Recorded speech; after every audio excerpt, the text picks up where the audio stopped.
Swayam Prabha. Digital India. Educated India.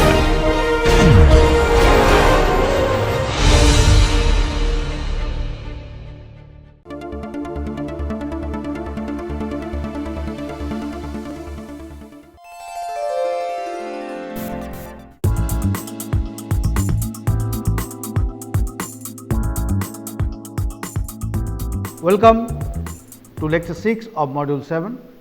In the 7th module, we are discussing on heat exchanger, and in the previous lectures, last 5 lectures on this module, we have discussed about the various types of heat exchangers and then effectiveness into method of analysis, and then in the last lecture we have discussed on double pipe heat exchanger design calculations by Kern's method. Now, this lecture, that is the last lecture for today's module or module 7, we are going to discuss on cell and tube heat exchanger design calculations with a standard problem we will take, and we will illustrate that how to do the calculations using particularly by Kern's method. So, here today our discussion is on cell and tube heat exchanger design calculations.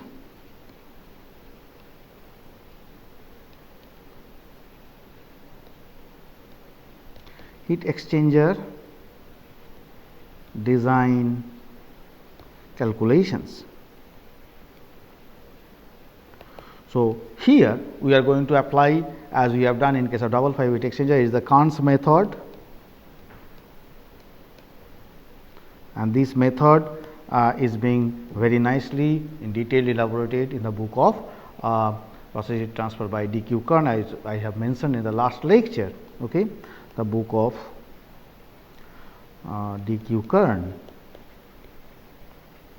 it is mentioned in details. However, we will in this lecture we will illustrate the design procedure and methodologies and calculations with the help of a suitable problem in this. And but before taking up any problem, there are certain points I should mention over here, which is little bit different from the design procedure for double pipe heat exchanger. In case of double pipe heat exchanger, we had basically two pipes, two coaxial pipes. One is your inner pipe, another is the outer pipe, and the fluids are moving towards a tube side and through the annulus. But here, in place of having annulus, we have basically a cell, and the cell contains a big bundle of tubes. So, there is some fundamental difference in the arrangement of the double pipe annulus part and the cell side part. So, there will be some basic and fundamental differences in the calculations procedures for the cell side in comparison to the annulus side, whatever we have discussed in case of double pipe heat exchanger. Okay. So, a few important points that we are going to discuss here is that, say, cell side film coefficient calculation.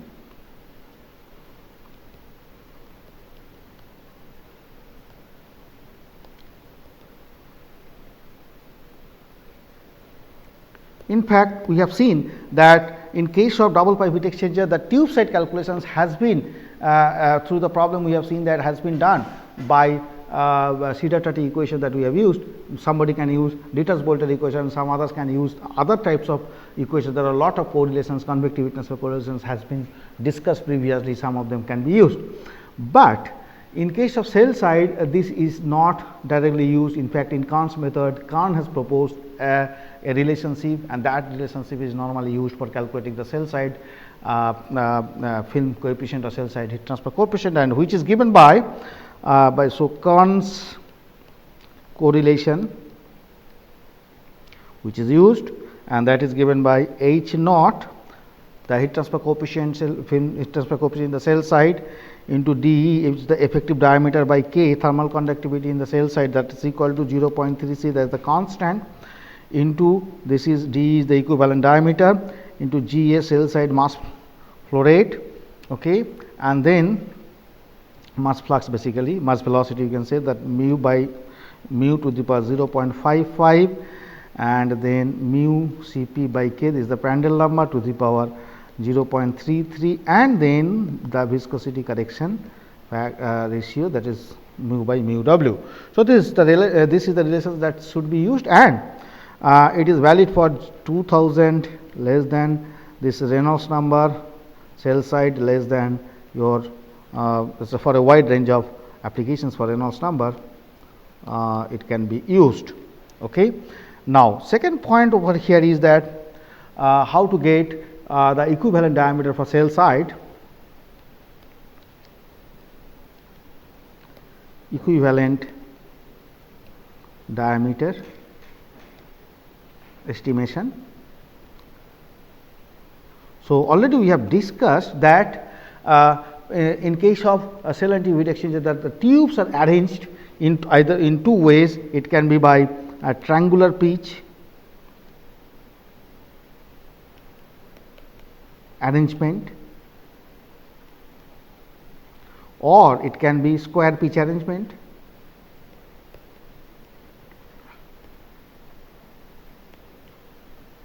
Okay. And in case of triangular pitch arrangement, it is also called as the 60-degree triangular pitch, because it's an equilateral triangle.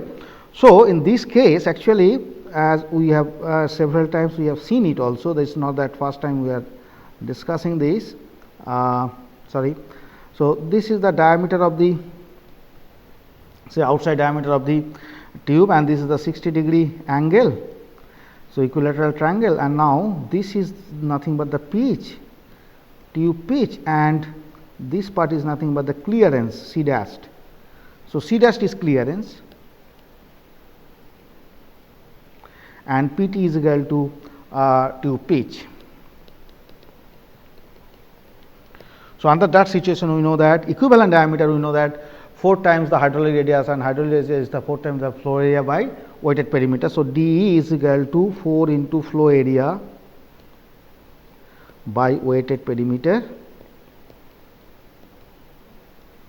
and this happens to be 4 into, here actually half into base into height, and the height is √3 by 2 into base. So, we can write that half into PT into √3 by 2 PT, that already we have discussed already, and minus that this is that half of the area of a tube. So, half into pi d naught square by 4, that is the tube outside area. This is the available area in this region, and so this part is not available, this part is not available, this part is not available, that is nothing but these 3 together give you pi d naught square by 4 and divided by 2, and this is the perimeter. So, this part is the perimeter, this is the perimeter, this is the perimeter which is getting weighted, which is nothing but half perimeter of the tube. So, this becoming now pi d naught by 2. This is what is being done for tube pitch, and for square pitch it's even simple that we know. So, say this is the pitch and this part is the clearance, okay, and then we can now write that D is equal to the 4 times the flow area is PT square minus 4 into this shaded area is nothing but the area of a tube. So, that becomes pi d square by 4, pi d naught square by 4. So, this is by flow area by weighted perimeter. Weighted perimeter also be the whole perimeter of a tube, that is nothing but pi d naught. So, this is the relation that is being used for calculating the equivalent diameter. And the another point is that should be known is that cell side or bundle cross flow area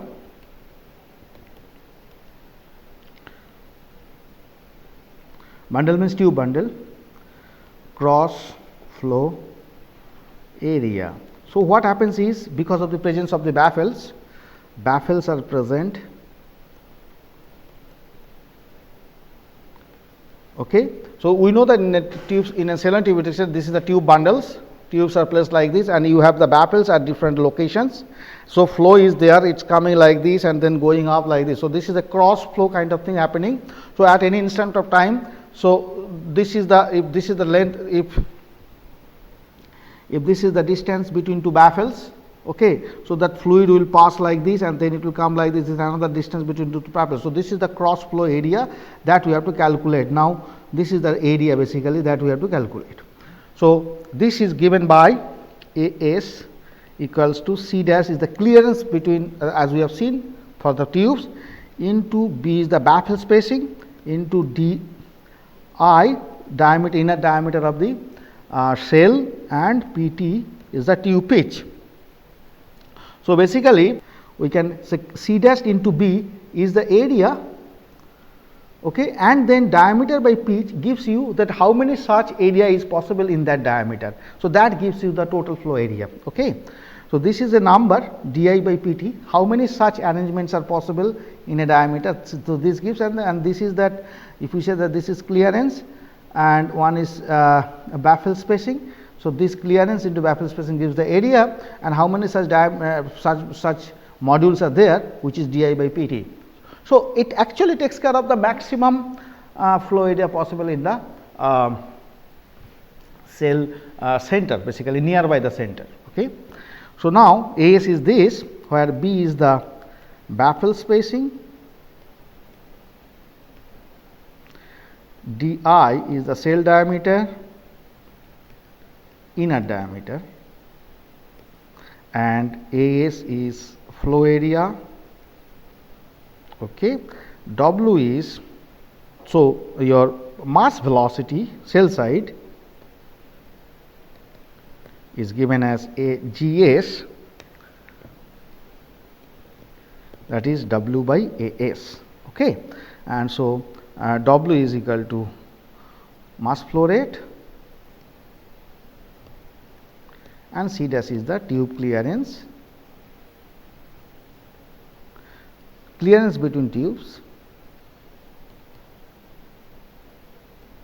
between tubes, and we know that already we have discussed that PT is the tube pitch.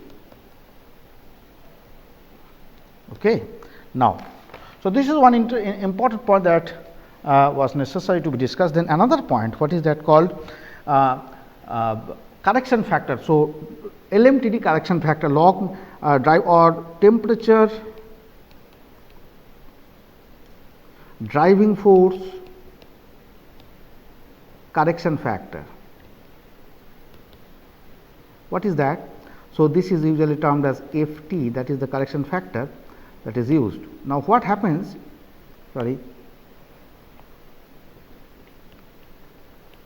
In case of cell and tube heat exchanger, as we have seen, if there is a multipass, particularly for multipass heat exchanger,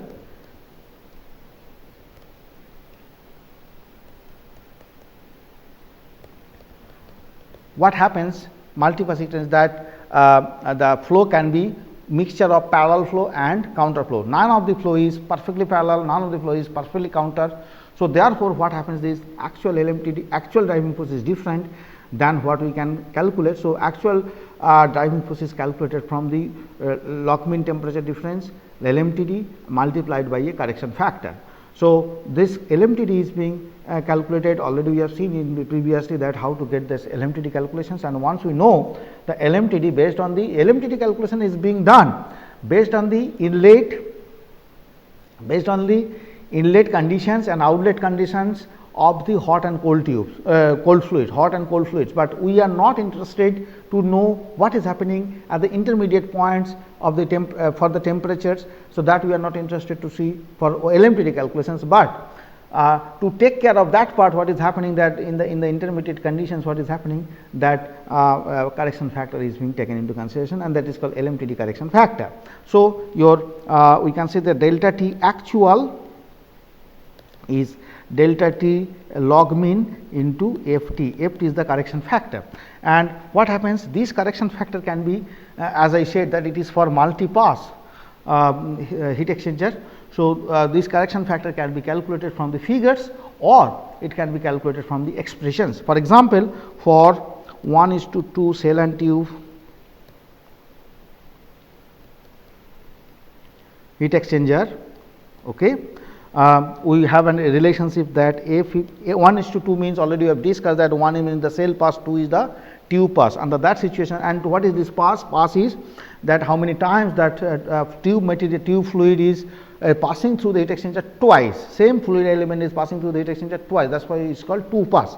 Now Ft is given by root over of r square plus 1, then ln 1 minus s by 1 minus rs. Now I will tell what is this s and rs, r, then r minus 1, then ln 2 minus s into r plus 1 minus root over of r square plus 1 divided by 2 minus s into r plus 1 plus root over of r square plus 1. So these derivations can be obtained from any suitable book. In fact, in Kahn's book, the derivations are being given for 1:2, 1:4, 1:6. So Ft value, Ft expressions can be directly taken from there and can be calculated, or there are plots. I will say this now. Question is, what is S and what is R? So if we consider like this, the case of the fluid, like this, just simply a situation. This is the hot fluid and this is the cold fluid coming out. So this is TH1 is, and this is TC2, and this is TH2, and this is TC1. The idea is that TH1 and TC2, these are the two means outlet and 1 means inlet, and TH1 and TC2 the highest temperatures for the respective fluids, and TH2 and TC1 are the lower temperatures for the respective fluids. And therefore it is defined like that. R equals to is defined as TH1 minus TH2 by TC2 minus TC1, and S is equal to TC2 minus TC1 by TH1 minus TC1. One interesting thing, already we have discussed these things sometimes back, a few lectures back. One interesting point, we can see that this is the temperature difference of the hot, temperature difference of the cold. So this is the ratio of the two. That's what it is possibly is given by R, and here it is the maximum possible difference of the two streams, and this is the cold fluid temperature difference. That is what is there. And so putting these values here, we can find out the value of Ft, and then R, or otherwise there are figures, and the figures are plotted like that, where we have Ft is this side, and here we have that values of R, and there are for different values of increasing R. We have various figures available, okay, for different values of R.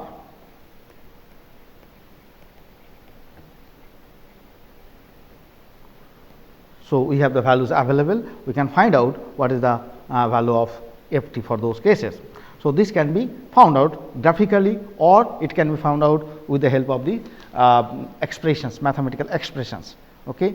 Second point, what I wanted to see is that the baffles spacing, the baffles spacing is usually, and we know why these baffles are used, is usually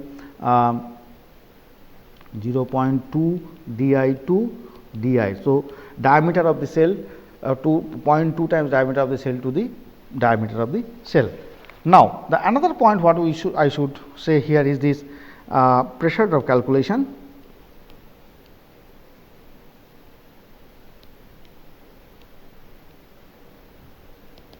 So we have to see that cell side and tube side, both side pressure drop calculations, and in case of tube side we know that the pressure drops are like this, calculated like this. So delta P total is delta P frictional loss plus delta P return loss. Okay, return loss is due to the multi-pass, is due to multi-pass heat exchanger and return of the fluids, that already we have discussed in the last lecture. So now delta P F is given as Fd is the Fanning's friction factor into Gt square into L into N by 2G into rho T into dTi into phi T. Phi T is the viscosity correction. Phi T we have discussed that phi T is equal to mu by mu R mu 1 to the power 0.1 m, and this m is equal to 0.14 for RE greater than 2100 and m is equal to 0.25 for RE is less than 2100. In most of the situation, it's in the turbulent flow region. So, this is it is 0.14, and most of the time this viscosity correction factor happens to be negligible, okay, and it's taken as 1 unity. And then here FD is Darcy's friction factor, GT is mass velocity, L is tube length, N is number of passes, G we know, and rho T is the density of tube fluid, and dTi is the inner dia of the tube. So, these are the, and G we know that your gravitation acceleration. Now, another part is that delta PR, this is given as 4n into Vt square by twice G into rho T. Here Vt is linear velocity of tube fluid, okay, and other terms are known to you. N is the number of passes, and delta Pt is total is equal to delta P F plus delta PR. Similarly, for cell side pressure drop,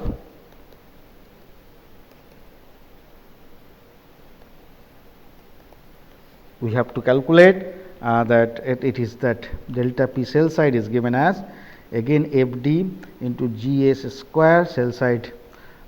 This is cell side FD, GS square cell side mass flux into D say S into NB plus 1 divided by twice G rho S dE into phi S. Again the same thing, FD S is the Fanning's friction factor for cell side.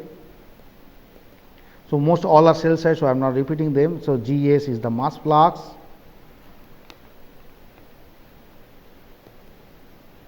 or say mass velocity,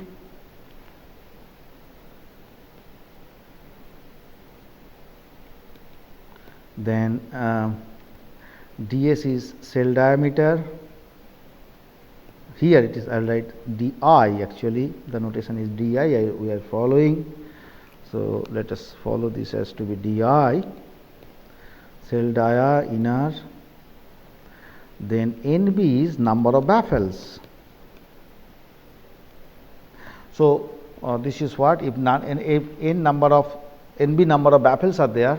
So, number of crosses would be n plus 1, okay, because other than the baffles there will be the tubes will be attached to the two tube seats in the two ends. So, basically that tubes are attached to n number of baffles, NB number of baffles plus 2 tube seats. So, NB plus 2. So, gaps will be NB plus 1 and those many crosses will be there, okay. And rho is the density, D is equivalent diameter, and phi S is the viscosity correction factor.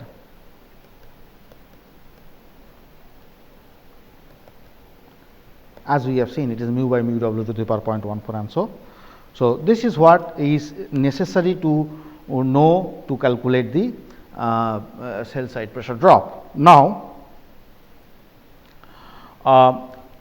just briefly we will say the major steps for cell and tube heat exchanger calculations, and then we will take up a problem to discuss the details. So, the major step is that we have to know that thermophysical properties,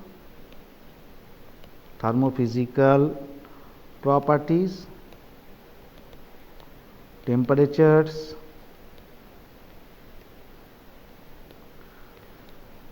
allowable pressure drop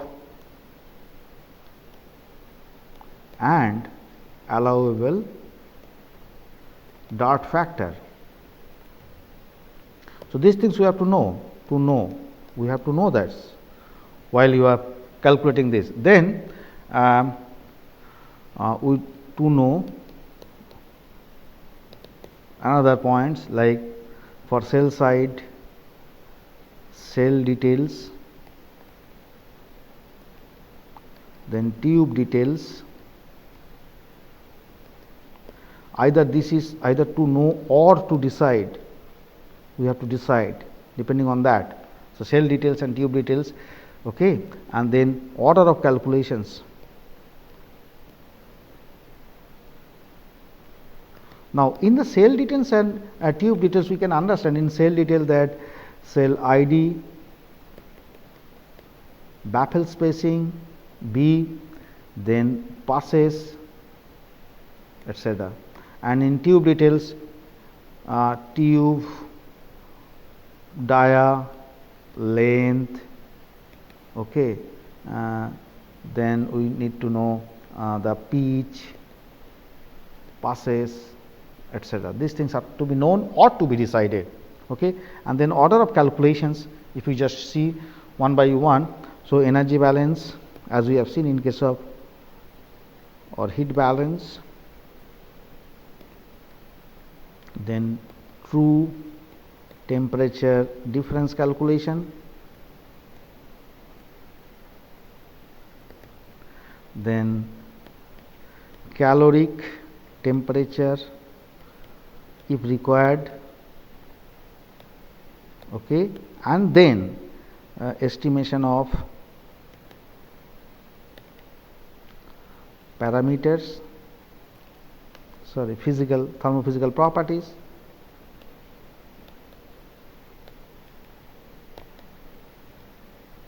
okay. Then we have cells tube side calculation,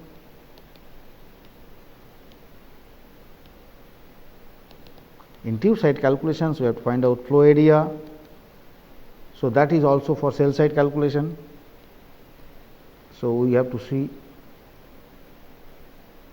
side by side cell side calculation or tube side calculation, flow area,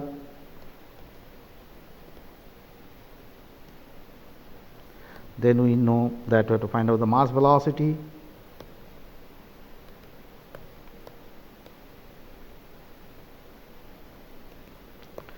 then we have to, in this case we have to get selection of tube size, estimation of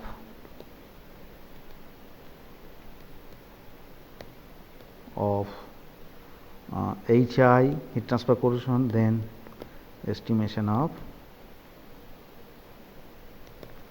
HIO, okay. So, these are needed okay. Then here also in the cell side also mass velocity, then selection of suitable cell size, then HO calculation, and then we have to calculate overall heat transfer coefficient,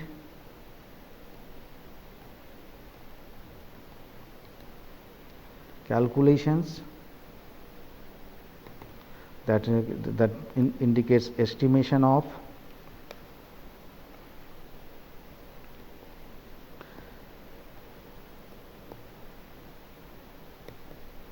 clean heat transfer coefficient, estimation of dart heat transfer coefficient, then estimation of RD, that is the dart factor. So, we have to check that the RD value lies in the allowable range or not. If it is not, then we have to redo the calculations, okay. That is very important to see. And then comes the pressure drop calculations,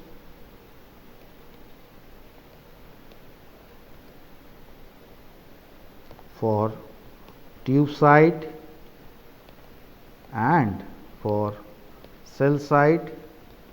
Here also you have to check that the pressure drop is below the available limit or not. So, in case of dot factor, you have to see that the estimated dot factor should be above the allowable one, but in case of pressure drop calculation, you have to see that the estimated pressure drop should be below the allowable one.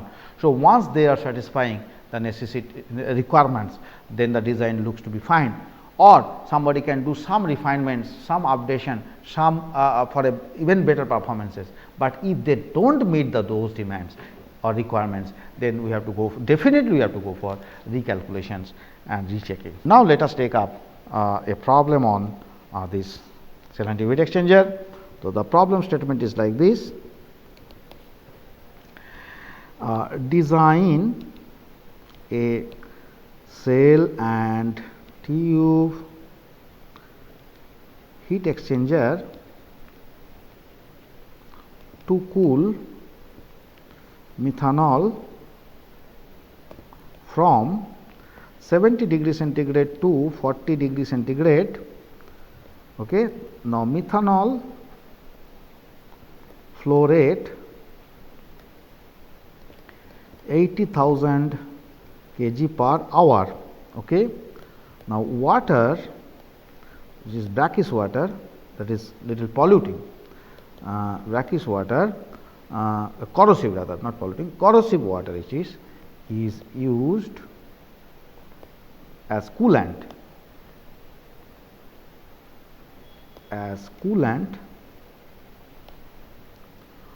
with a temperature rise from 30 degree centigrade to 40 degree centigrade. So, coolant temperature rises from 30 to 40 degree centigrade. So, if you see the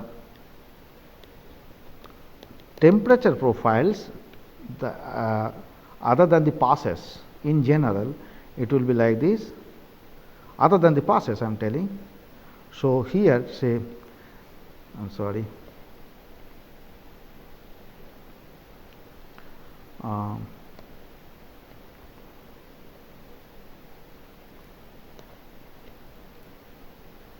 something like that. So, here it is 70 degree centigrade, this is 40 degree centigrade, this is 30 degree centigrade, and this is 40 degree centigrade. So, this is the coolant and this. Now, we will apply Kahn's method.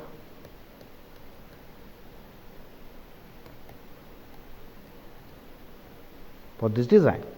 Now, since coolant is corrosive, it will be placed in tube side. So, that we know that corrosive fluid we should place in the tube side. The reason is the corrosive fluid only will corrode the tubes, otherwise if we put in the cell side it will corrode both the cell as well as tube surfaces. Okay. Now, Cp methanol is equal to 2840 joule per kg per degree centigrade, and water 4180 joule per kg per degree centigrade at this Cp at this is methanol at 40 plus 70 by 2, say 55 degree centigrade, and this is at 35 degree centigrade at average temperature of this. So, one more point is to be told here is that caloric temperature is not needed to be calculated, okay, because we know that as none of the fluids are having very high sensitivity in their viscosities with respect to temperatures. Okay. Now, if you see that energy balances, from the energy balance we know that Q dot is equal to hot fluid mass flow rate into Cph into delta Th, hot fluid temperature difference, is equal to cold fluid mass flow rate into Cpc, cold fluid specific heat into delta Tc, cold fluid temperature difference, and we know that hot fluid flow rate is being given. So, we can find out q dot is equal to 80,000 by, in terms of second, is this into 2840 into 30, and this is equal to 189 3333.0 watt, and then from here we can calculate that WC is equal to 163,062 kg per hour, and that is equal to 45.29 kg per second, and WH is equal to 80,000 kg per hour, and this is equal to 22.22 kg per second, and flow of tube fluid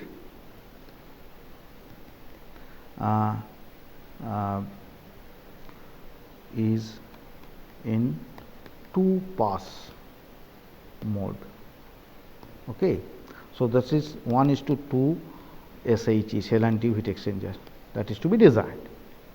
Now, delta TLM, we know that is delta T1 minus delta T2 by ln delta T1 by delta T2, and that is equal to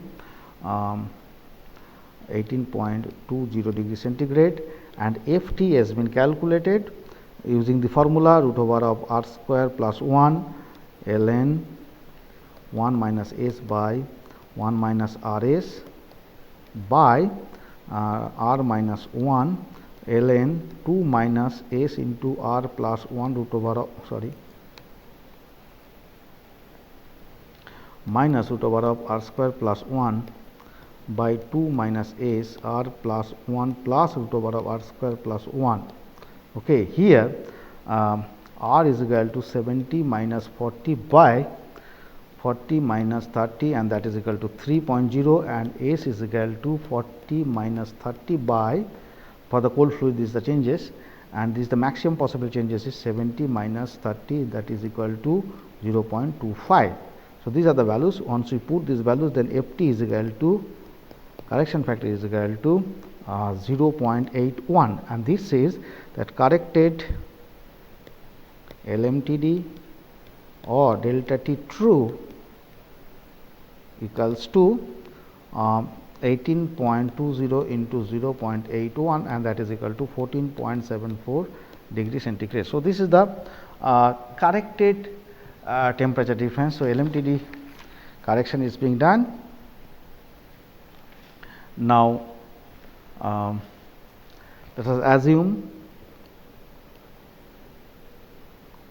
say UD is equal to 550 watt per meter square per degree centigrade. So, this is the overall heat transfer coefficient dot overall heat transfer coefficient is assumed. That this assumption is very much needed based on the kind of fluid we are using. Some initial estimate is needed just to get that overall area, preliminary estimation of the overall area, and then getting the number of tubes and number of what is the cell size, what is the tube size calculations, all these things to be done, and then finally recheck whether the estimation is or approximation is correct or initial assumption is correct or not. So, the UD is assumed very fast, that is just 550 watt per meter square per degree centigrade. This assumption is based on that kind of process fluids we have. We have two kind of process, one is the methanol and another one is that brackish water, and we can see that some estimate, some idea about this is that figure 12.1 of in volume 6 of Coulson and Richardson's chemical engineering. This is the third edition by R.K. Sinot. Okay. And this is Butterworth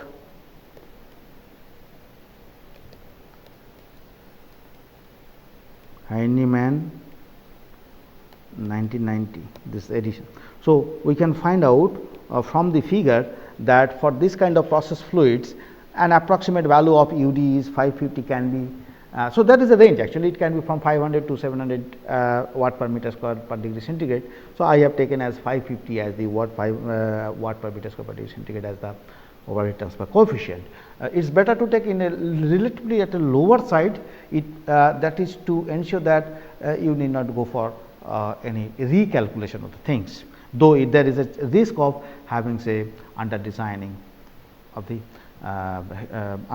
taking lower value of the low estimate of heat transfer coefficient, I mean the size of the heat exchanger would be more. Okay. Anyway, so this is what is being done. So, once we know that UD value, then we can calculate that area of the heat exchange.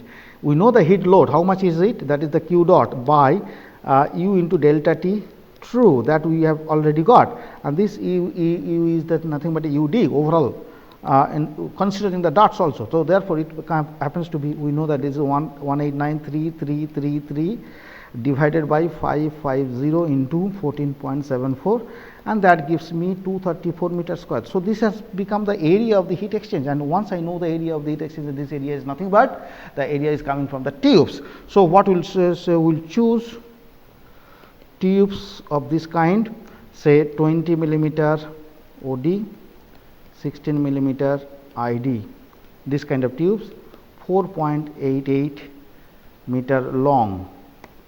Okay. So, actual available length would be 4.88 minus is 4.83 meter, because the rest of the part would be entered into the tube seats. So, the rest of the part will be in the, so that means 0.05 meter would be in the tube seats. Okay. So, therefore, and this 20 meter OD and 60 meter ID, these are the standard tube sizes that are available in the various books. It can be found out. The standard tube sizes is being taken, and then once we know the tubes, the number of tubes requirement, because we have identified the tube. So, we know the area. So, number of tubes is equal to 234 is the total area into pi into dl, pi into 0.020 into L is what is the available area, 4.83 meter is the available area, and this way it becomes 771. So, I am approximating is a double, it's a even number, because we know that there will be 2 tube passes. So, I am putting it to be 772. Okay. Now, assuming, now in case of cell type, now this tube side, now if I go to the cell side, so assuming triangular pitch for cell side, where PT is equal to say 1.25 DTO, diameter of the tube. So, it is 1.25 pitch it is called. So, diameter of the tube. So, then tube bundle dia dB is equal to DTO into NT by K 1 to the power 1 by N1. NT is the number of tubes, and NT is number of tubes, and K1 and N1 are constants depending on the pitch and type of pass. So, in present situation,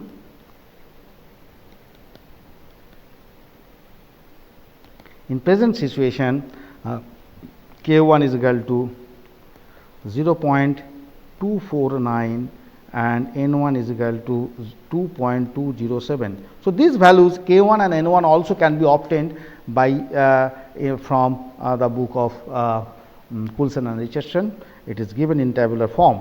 So, then we get dB is equal to 0.020 772 by 0.249 whole to the power 1 by 2.207, and this gives me 0.764 meter. So, this is becoming the bundle diameter of the tube, and so additional clearance is equal to 68 millimeter, some value we have taken, and then total is 764 plus 68 equals to 832 millimeter is the inner diameter. That should be the inner diameter of the cell. Now, this inner diameter of the cell, either we can fabricate with this or standard cell dia is 838.2 millimeter for 33-inch cell. So, either this can be used or this can be used. We will go by these values. Okay. Now, once we have done this, then we have to go for tube side calculation. So, we have selected the tubes, we have selected the cells. Now, tube side calculation.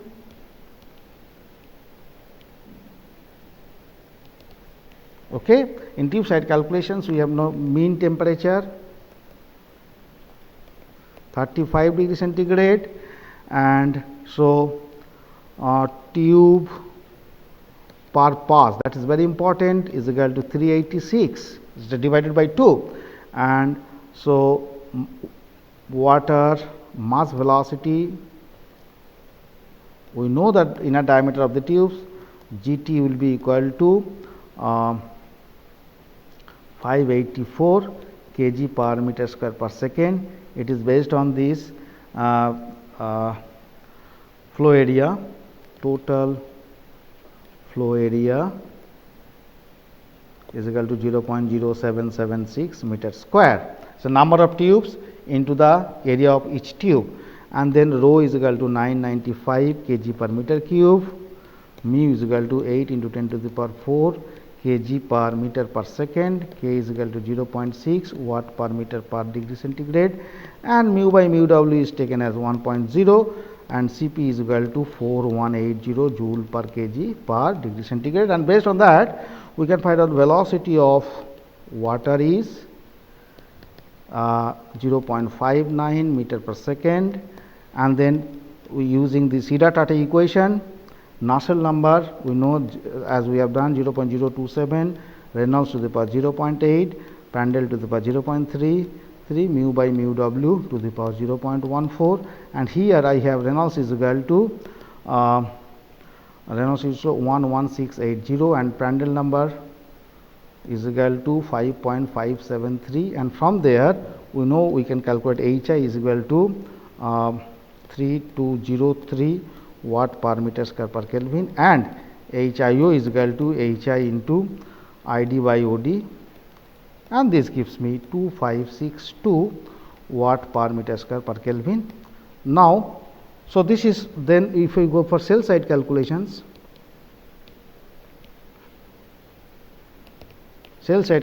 also that baffle spacing is equal to ds by 5, and that is 832 by 5 is equal to 0.166 meter, and then cross flow area using the formula we have used. Okay, this is di by pt into b into c, and that is coming to be 0.0276 meter square. Gs is the mass velocity cell side 2.22 by 0.0276, that is 805 kg per meter square per second, and the data for methanol is rho is equal to 750 kg per meter cube, then mu is equal to 3.4 into 10 to the power minus 4 kg per meter per second, then Cp is equal to 2840 joule per kg per degree centigrade, and then K is equal to 0.19 watt per meter per Kelvin, and based on that what we find out, the linear velocity equals to 1.07 meter per second, and the Reynolds number is equal to, based on the equivalent diameter, it is coming to be 34094. So, the equivalent diameter is calculated based on the triangular pitch arrangements. Already we have discussed this part, and once it is done, then Prandtl is equal to 5.1, and then using Kahn's relation, already we have discussed, HO happens to be 2530 watt per meter square per Kelvin. And once we know HIO, once we know HO, then we can find out UC clean value will be equal to 1273 watt per meter square per Kelvin, and then RD is equal to 0.00103. This we have got from RD is equal to 1 by UD minus 1 by UC. So, this value is the RD, and if we see the calculations from brackish water and this, say RO by RI into 1 by HSI plus 1 by HSO. This is for brackish water and this is for methanol, and these values are 20 by 16 into 1 by 3000 plus this is 1 by 5000. These are the literature values of film coefficients. For brackish water is 3000 watt per meter square per Kelvin, and this is 5000 watt per meter square per Kelvin, and then it gives me, this value gives me 0.000617 meter square Kelvin per watt, and my RD value has come to be this meter square watt Kelvin per watt. So, it says that RD is estimated RD is well above that possible RD for this for the process. So, therefore, the estimated all the calculations appears to be fine. Still, another thing also we can say that, so we can even we can see that some more RD deposit can also be taken care of by this instrument, and then so estimated or the assumed UD is fine now. Okay. Now, we have to check that whether the delta P is also fine or not. So, for delta P pressure drop calculations, what we will do is the tube side calculations. We will use this equation because it is an industrial level situation. So, we will be use that expression of this Wilson, McAdams and Selger relation FF for Fanning's friction factor FF, and this is equal to 0.0035 plus 0.264 by Reynolds to the power 0.42. Now, in case of tube side, we have seen that delta PF using this Fanning's friction factor, I get that for tube side we get FF is equal to 0.0087 and FD we get 0.0348, 4 times of FF, and then delta PF we get as for this situation we gave as 371.23 kg per meter square, and delta P return loss that we get from the equations already we have discussed, and that we get as 141.37 kg per meter square. So, total delta P total becomes summation of this, and it is coming to be 512.6 kg per meter square. So, we can say that is 5024 of Pascal, and that is nearly equal to 0.77 psi. So, pounds per square inch, psi means pounds per square inch. So, this is a very low value. So, we can increase the number of tube passes, even increase the velocity, and can have even can afford to have more pressure drop. And now, if you see go for the cell side pressure drop, again using the same relationship, using that F is equal to 0.0035 plus 0.264 by Re to the power 0.42 and all Re and all these things are known to us, then we have we can get Ff is equal to here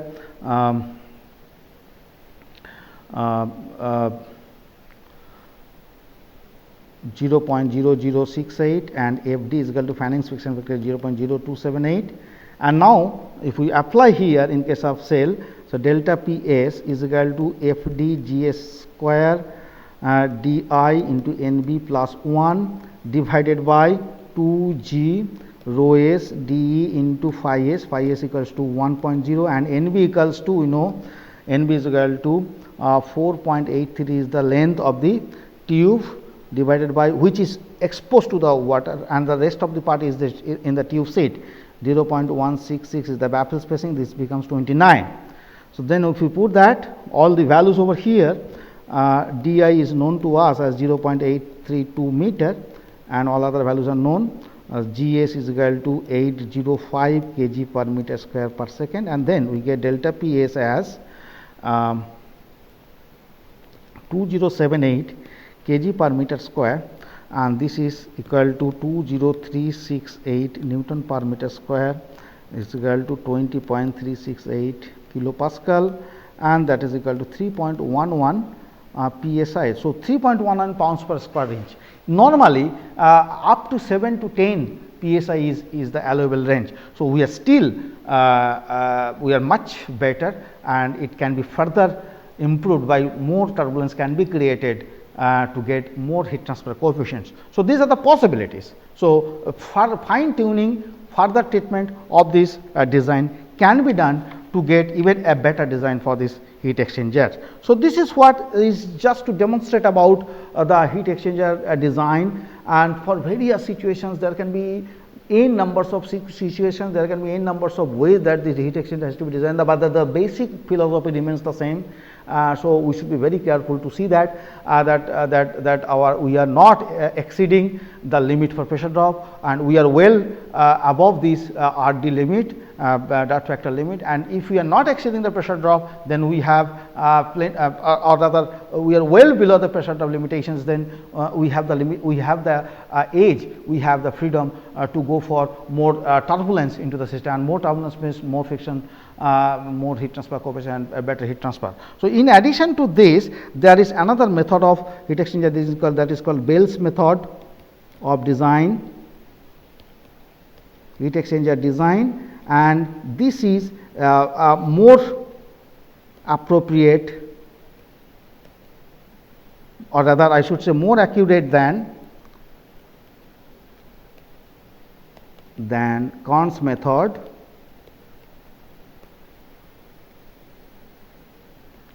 Is more accurate than Kahn's method, more accurate in the sense of in calculation of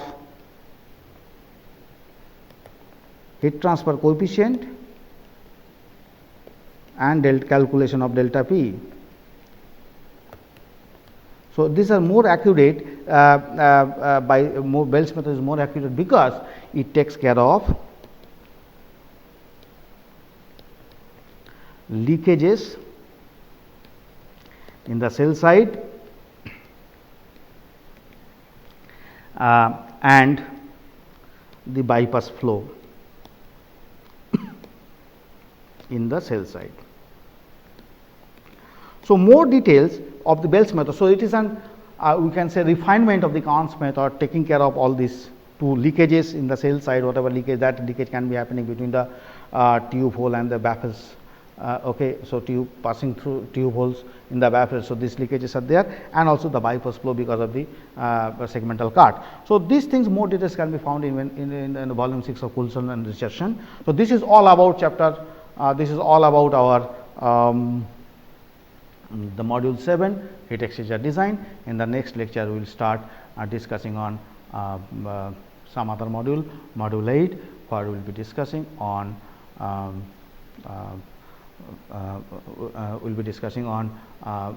evaporators, design of the evaporators, various type of evaporators and design of the evaporators. Thank you very much.